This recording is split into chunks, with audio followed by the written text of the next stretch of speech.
Hey everybody, it's Chad Warren. How you doing? Let's take a look at the CoStar app. What is the CoStar app? It is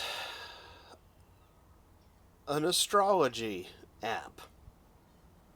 The reason I'm showing this to you is because I checked it today. I got this app a week or so ago. I forgot what YouTube video had the woman that recommended it to me, but it just impressed me with how accurate the description of my personality is based on the day I was born. And I would like to get a response from you.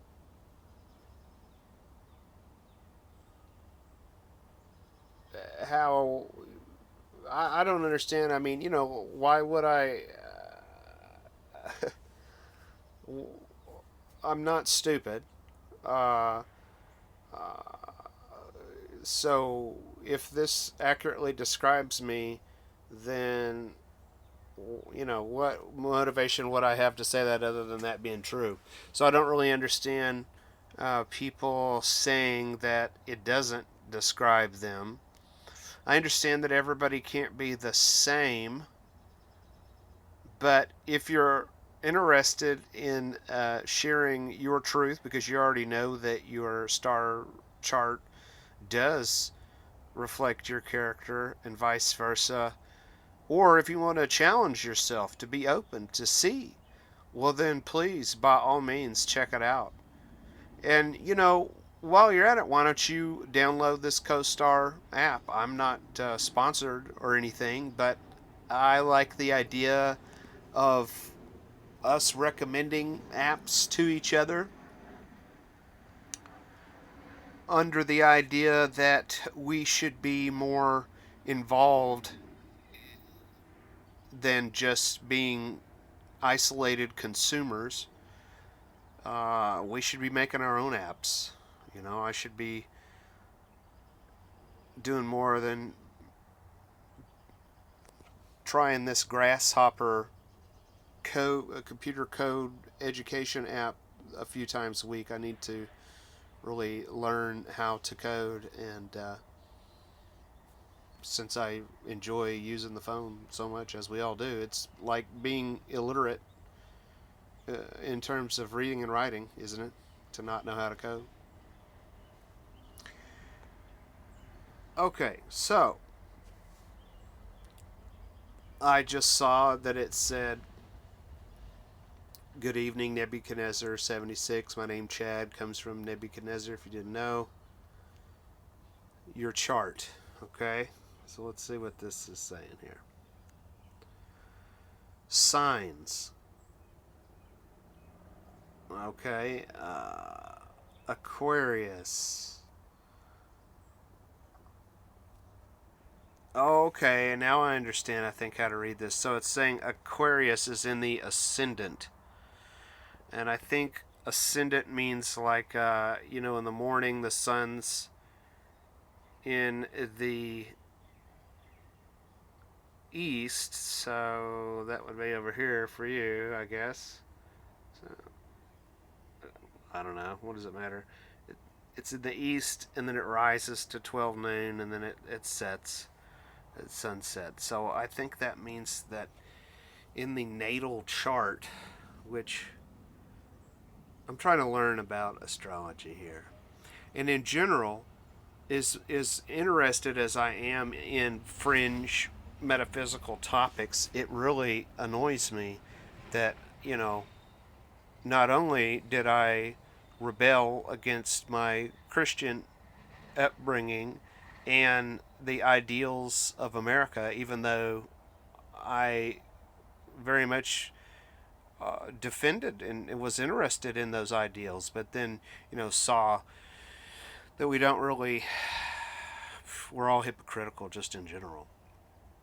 So, I mean, as interested as I am in all this, it annoys me that whether it's the internet or astrology or spiritual stuff, I just, it's like, doesn't seem like we really know how to apply any of this in a significant way. But let's see here. So,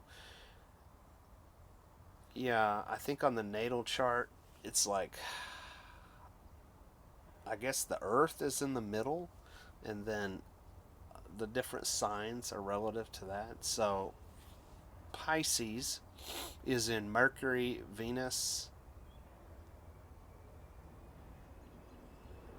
Oh, Mercury, Venus, and the Sun are in Pisces, maybe?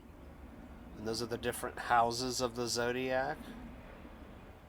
The 12 disciples, the 12 months, moons.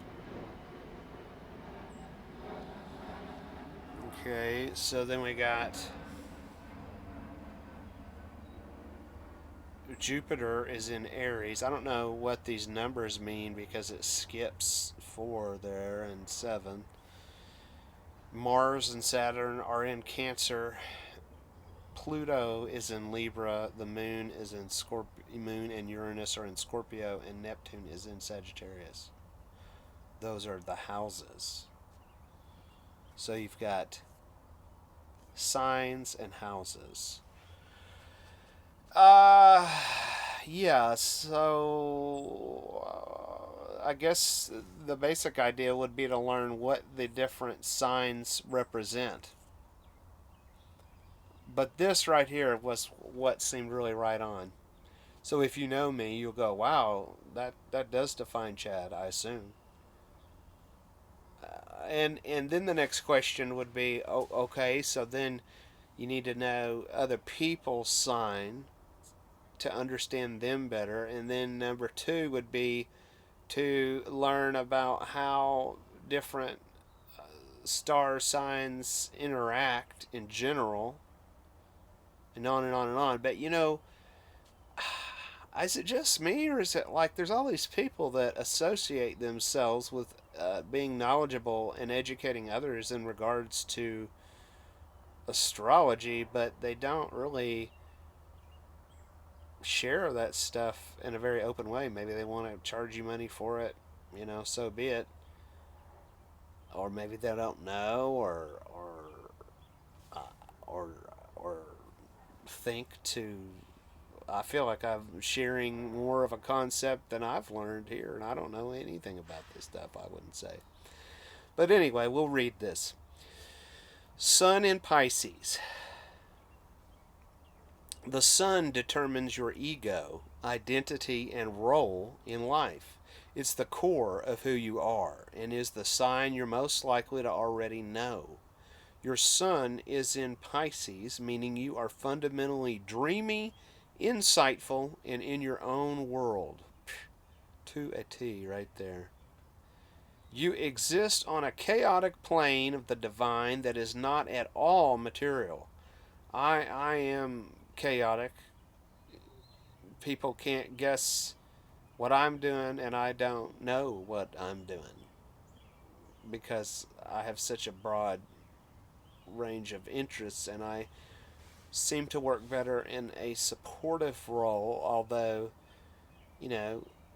I'm interested in invention and engaging others like I am now about developing new ways to do things.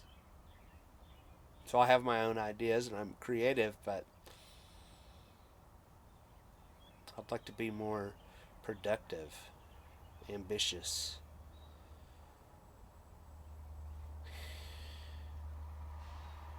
Your rich imagination endows you with a strong intuition for hidden emotional currents.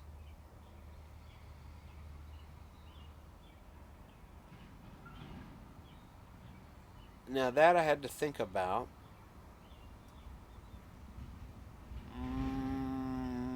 I think I might be aware of other people's emotional states perhaps more than they are.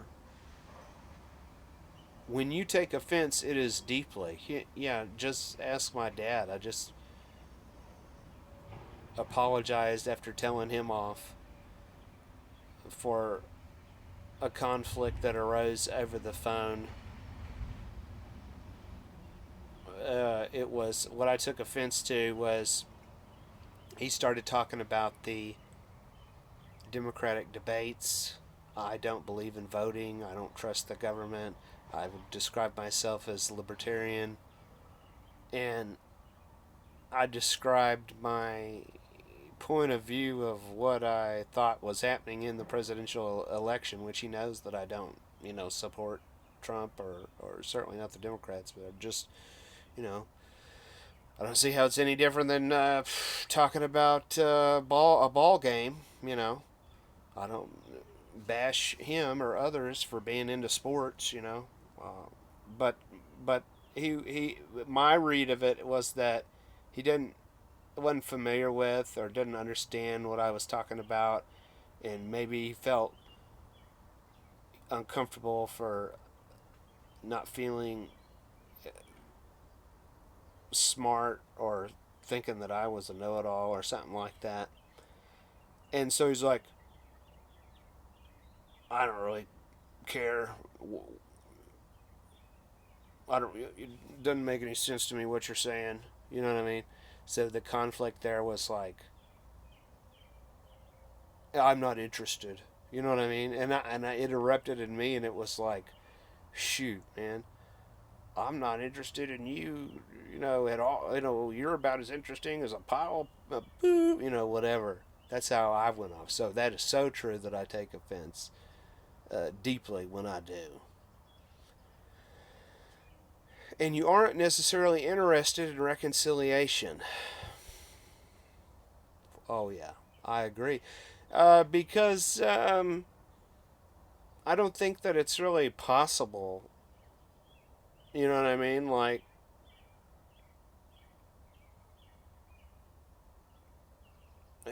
you know, huh. It's not that I don't care about the people that I've had relations with and then break off over a disagreement. Because even if a conflict comes out, you know, erupts to the surface, it's definitely not out of nowhere. It's something that's, I've put a lot of thought in, and that's the moment that I act on it based on feeling pushed by somebody else. And I definitely would say that I've, been overly dramatic about leaving situations, screw this. I've done that a lot in life, and I always saw it as connected to like my folks getting divorced. That I started to act like that around that time in my life when I was 9 years old. If that could break up, well, I'm gonna break up first, type of thing.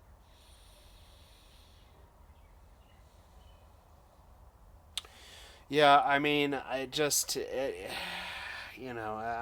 I don't. If I don't feel interested in reconciliation, it's just because I don't really. I feel that I'm too demanding, compared to other people that want to be a lot more surface than I do, and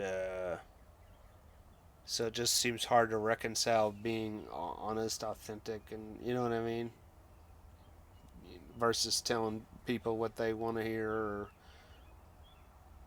trying to appease people in order to get something from them, or I don't know. It's in your second house. What is the sun, I guess?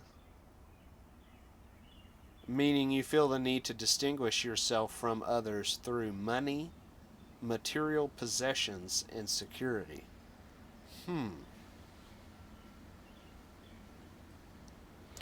I feel the need to distinguish myself in general. I always thought of that because I'm an only child and I just never have fit in. And I've tried, man, all the time. I always felt like I was trying to get in, tried to do the Cub Scouts with Parker, and just was like, oh, I just, this is uncomfortable. How different, outsider I feel.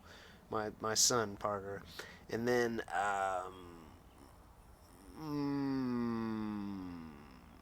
the punk rock scene when I was like junior high through high school. Always on the fringe of that. Uh,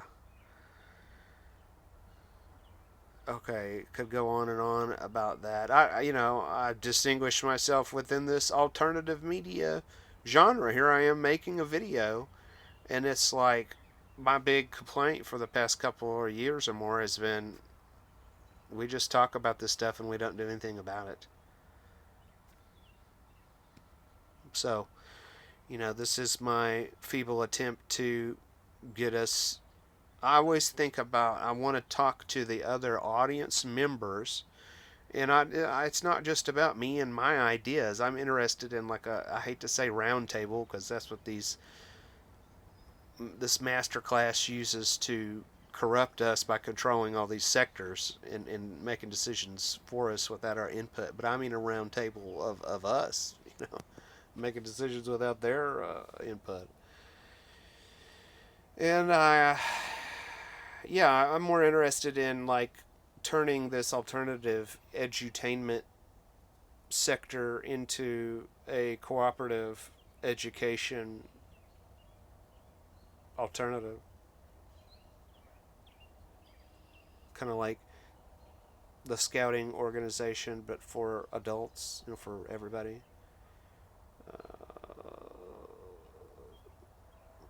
Like a renaissance, except we don't have to depend on the Medici's. Although that would be awesome to have some real sponsorship like that. Maybe if I get serious about this, people will step up. That's what I was. Let's see. Let me go here. I was learning about the Renaissance.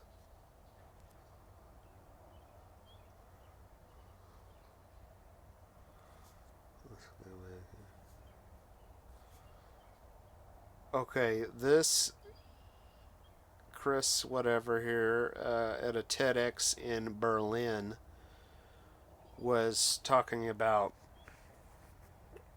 how we're obviously at a time of Renaissance in the digital age, which parallels how print was integral to the libertarian revolution of the Renaissance with Shakespeare and the Bible. You know, self education, the masters of the arts of that time. I was looking up here, you can see, I was like, is there anything, why did the Teenage Mutant Ninja Turtles use the Renaissance masters as names for the characters, and then like they never did they ever do anything with that? I mean, I was never big into Teenage Mutant Ninja Turtles. I'm 43, born in 76, so like my memory of the Ninja Turtles was from comic books, and I discovered comic books when I moved out to the high desert of Southern California, in Victorville, in between Vegas and LA. And a neighbor down the street, I think it was, well, that person was into comic books. Maybe they didn't suggest it. Maybe I found the place on my own. There was this plaza, and it had a Miller's Outpost. Do you remember that? They had Levi's. I think it was sponsored by Levi's. It was a clothing store. And that was the first time I ever saw a cross-dresser, was at a sidewalk sale at Miller's Outpost. And in that plaza there was a comic book store. I don't remember the name, but in there it was the first time I ever saw an adult comic, which I guess if you look back at H.R. Crumb, that had been popularized from the hippie comics. And so the original Teenage Mutant Ninja Turtles, if you didn't know, were skinny, and it was like an adult comic. So I just saw one of those. Somebody, maybe, I don't know if they pointed them out to me. I feel like I was there with somebody else, but I can't remember exactly who it was. But so, back in the day, that was something in the recent past that was interesting. So there's always this surface level intrigue with that property, Teenage Mutant Ninja Turtles. Always looked stupid to me, the actual cartoon, although I didn't really know. I never really watched it. So I watched these examples today. This actually, this little side note, the second Renaissance Part 1, that is from the Animatrix. It was one of the episodes. Do you remember that movie that had anime that was inspired by the Matrix movie? And that was, I remember enjoying that at the time, and that was very nice to revisit that, talking about robot racism.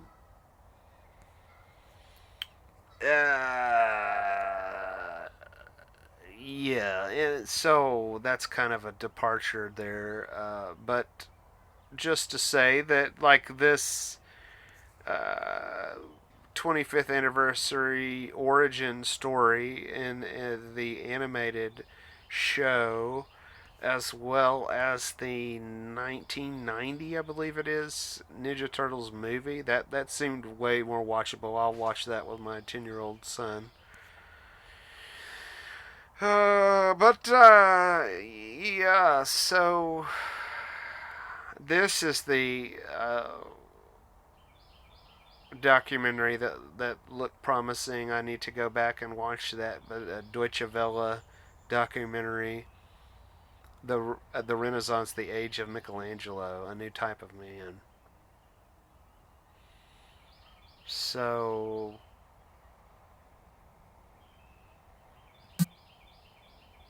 um,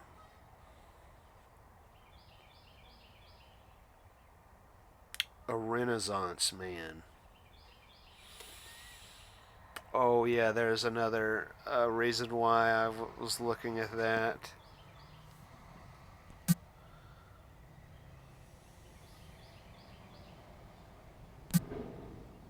Really, it's not gonna move the.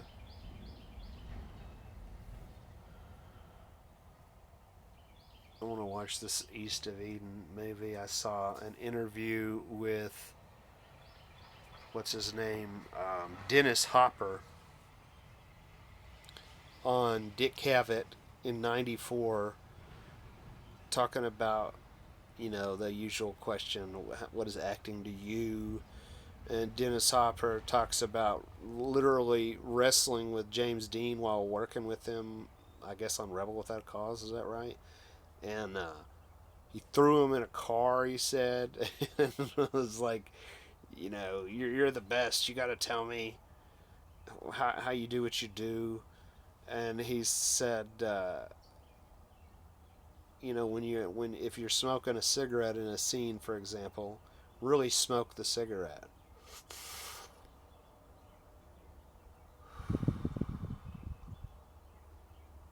Don't just act like you're smoking a cigarette. Uh,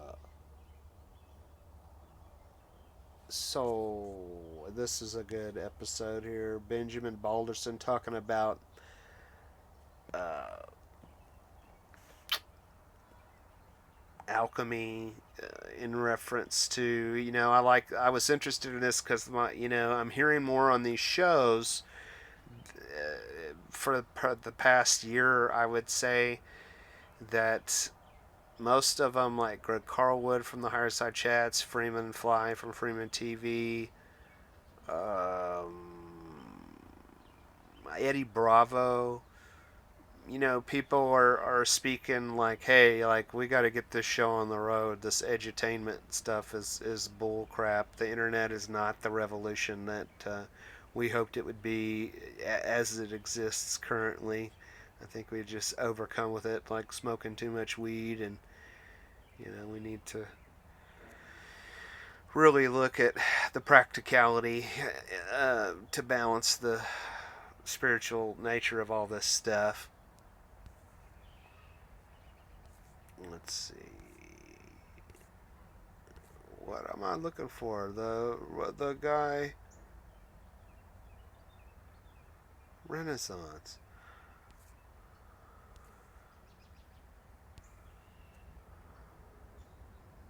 Oh, okay.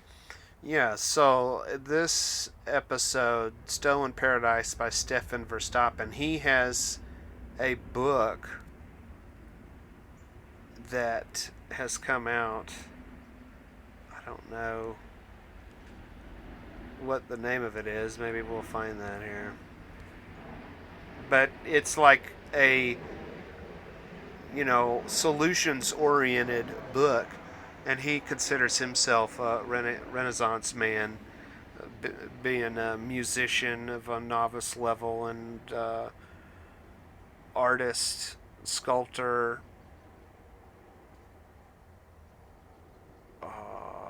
What else does it say?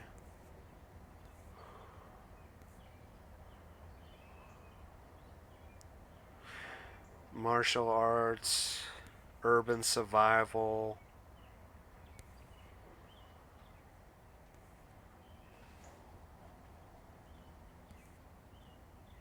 some kind of electrical engineering. You know what I mean? We all know the idea of what a Renaissance person is.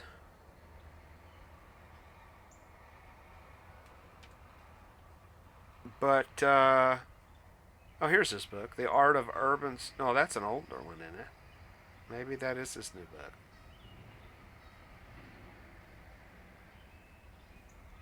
The Art of Urban Survival, Family Safety and Self Defense Manual. He's the guy that is talking about the solution being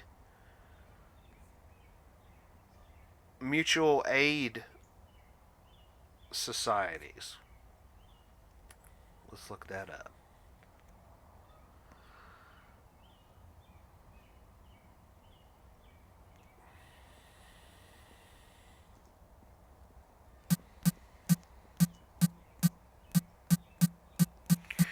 So, the example he was given is like paying $20 a month, and that would did enable people to have the benefits of a doctor that would make house calls.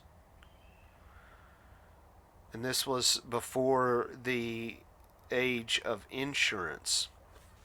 So this is like, I remember he was talking about our great grandparents' generation. I remember my great grandparents went to the Elks Club, and I would like go to the pool there, but that was it. I didn't have any experience in that. I haven't joined any secret societies, and on these podcasts, most there's quite a number of people that do talk about their participating in fraternal orders, secret societies, whatever. And most of those people say that they didn't really find any value in it. So I think that it would require a renaissance as to how to operate one of those. So that's why that Stefan Verstappen, I think is his name. That sounds promising, and I would like to look at that information about applying that. But and I live here in North Little Rock, Arkansas. Across the river in Little Rock, there is a Grand Masonic Lodge, the Albert Pike Lodge, and he's like one of the most important members of the Scottish Rite of Freemasonry and all. And I typically think of all that as a negative. I mean, I don't really see that they do like they say they do. And I would say that for the few years that I was involved in the Cub Scout program, which is essentially a family or children's secret society, you know, uh, that I really liked the outline of the program. Uh, in terms of the books and the problem with that is just like everything else with orthodoxy or the established order.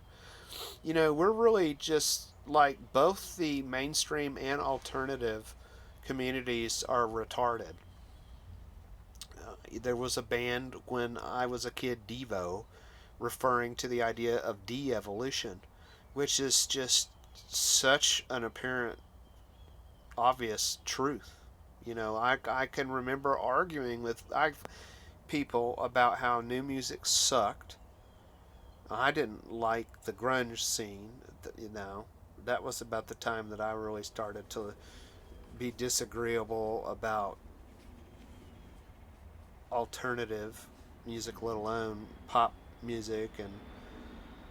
But now you see all this information that even the younger people, anecdotally, I've used this example. I went to a local karaoke place that had all these young people, and they didn't sing any songs newer than the 90s. It was definitely in my time. I mean, the majority of the music that I liked was from my parents, or at least older generations. Punk rock and new wave, whatever. And so that's everything is what it is. But I mean, it certainly seems like a negative that is true for my son has seen more 1950s shows like The Rifleman, growing up with his mom's folks, and being over there quite a bit because of our divorce when he was about 3, I suppose. And the fact that the internet has influenced the accessing of this older archive, of pop culture. So that's understandable that that's a big thing in our time. We are at this time before the singularity, the artificial intelligence usurpation of humanity by its machine progeny.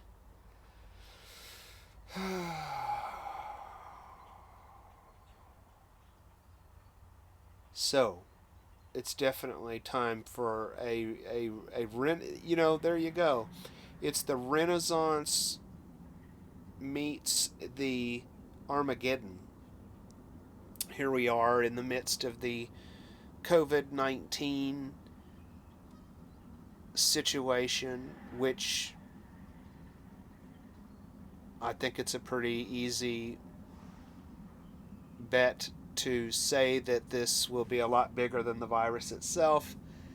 I think that we're all long past due in moving to this next stage of the actual defined fall of the Roman Empire, or America, same thing.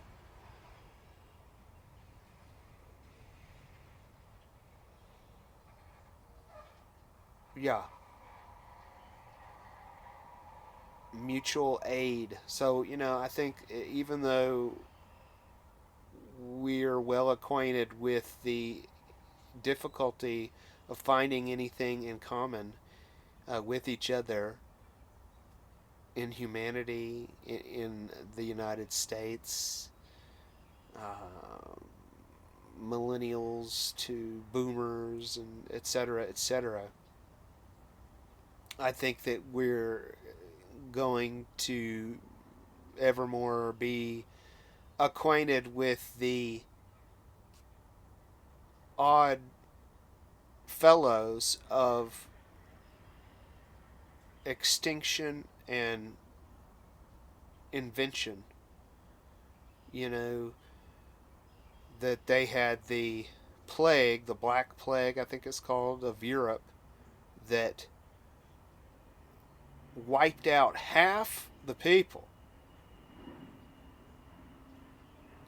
But that means the rest of those people got their money.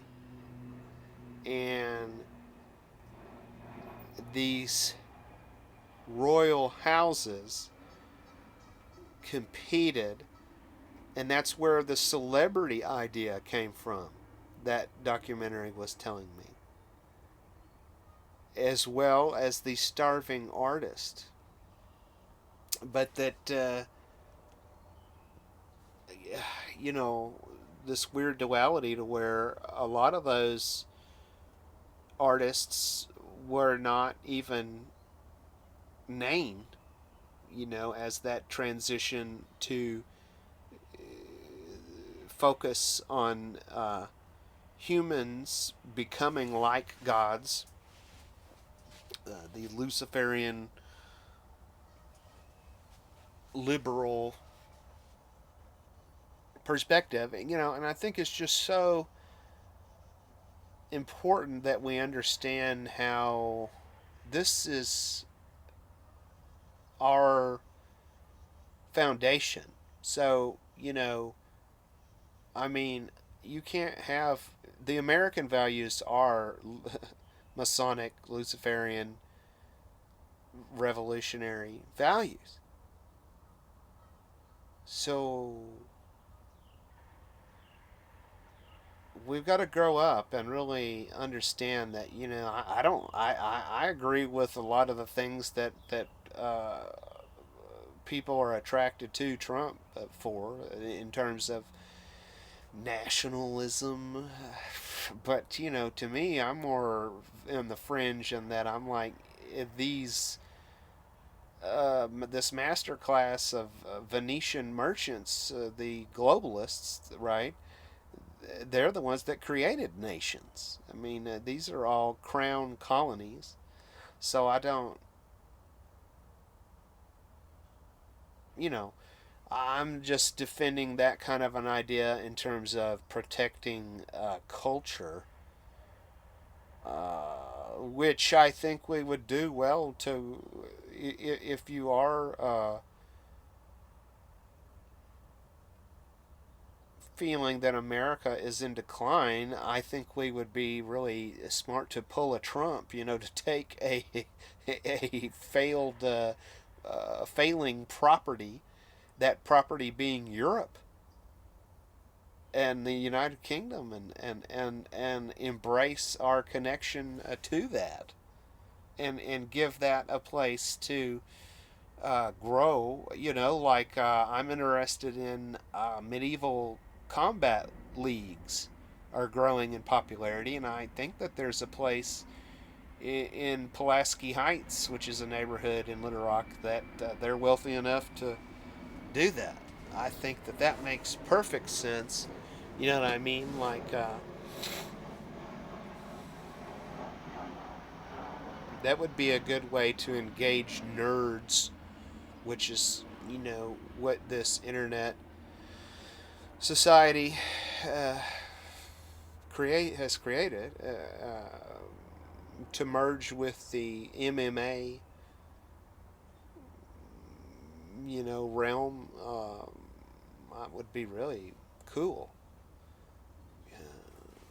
So, I'm just trying to stoke the campfire of this community discussion, and I want to see other people that are the audience member of these alternative podcasts to start, becoming leaders as individuals, and being the teachers and the experimenters. But yeah, could you imagine that reality of these benefits societies that this did exist? Like Stefan Verstappen, I believe his name was, right to point out that if you could pay just $20 a month, you'd have access to a doctor. They would make house calls. They would have enough surplus money to build their own hospital. And that the whole paradigm was based on mutual aid, your labor, right? So this is like, we know that there were trade unions, but this is like individuals in the civic duty, like not to the state but to each other, to we need something like the Scouts today, where we have this clear idea of like, well, here's how to become a well-rounded individual, and instead of people wasting time on these stupid video games, take the whole idea of like training and the ability to have all that data about your performance and metrics, and then combine that with all this spiritual development and like actual, it's for science to be real, we have to be experimenting. There's all these maker zones and all this stuff. I mean, that's what we need to be doing, and I can't do that by myself. So maybe I definitely could make a meetup group or something around this idea, and I would like your input, both if you're far away and local. So I've gone on enough, but we'll just end it there. So the thing that sparked my interest to make this video was using the CoStar astrology app, and how it seems obvious that the simplest way to put it would be, what kind of a crazy idea is it that there isn't a connection for whatever happens? There's some kind of reason for everything to happen. So it's like there's this retardation that has been sprinkled on everything to have to defend these, ideas that we are a part of nature. We should, screw Greta Thunberg and that whole, banker run carbon exchange scam version of environmentalism. Real conservatism would be, having a direct connection to nature, not buying prepper supplies from Alex Jones. So we need to be the change that we want to see, and have one of these benefit societies.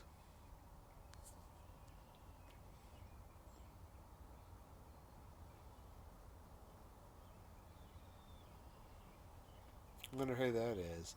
K and L of S. Knights and who knows. Thank you very much.